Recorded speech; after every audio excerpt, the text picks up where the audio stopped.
नुकसानग्रस्त भागाची पाहणी केलेली आहे.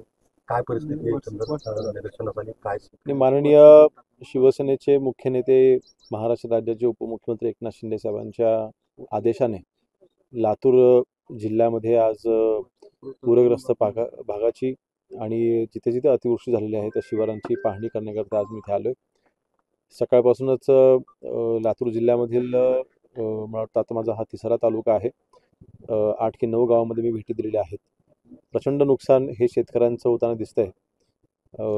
अतिवृष्टीमुळे नुकसान झालेलं आहे. त्यानंतर पूरग्रस्त जे काही पाणी वाहून आलेलं आहे त्याच्यामुळे देखील नुकसान झालेलं आहे.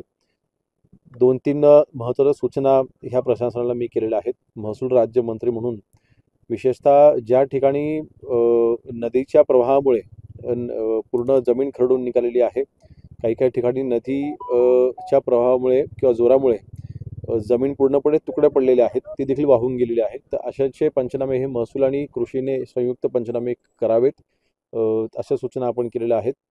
दुसरं, शेतीच्या नुकसानीचे पंचनामे करत असताना ऑगस्ट म्हणजे जुलै ते ऑगस्टमध्ये झालेल्या अतिवृष्टीच्या दरम्यान जे पंचनामे आपण केले त्याच्यासाठी आता जो निधी मला वाटतं गेल्या 2 दिवसापूर्वीच 250 कोटी हे लातूर जिल्ह्याकरिता हे वर्ग झालेले आहेत.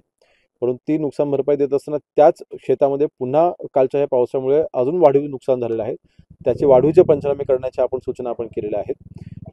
त्यानंतर जिथे जिथे पशुधनाचं नुकसान झालेलं आहे त्या ठिकाणी देखील आपण वेळेत पंचनामे करण्याचे आदेश आपण दिले आणि पशु खाद्याच्या बाबतीमध्ये देखील काही मागण्या ह्या सकाळपासून माझ्याकडे होत आहेत की जे काही अतिवृष्टीमुळे नुकसान झालेलं आहे त्यामुळे पुढच्या 1 महिन्याच्या कालावधीमध्ये पशु धान्य देखील कदाचित उपलब्ध होऊ शकत नाही.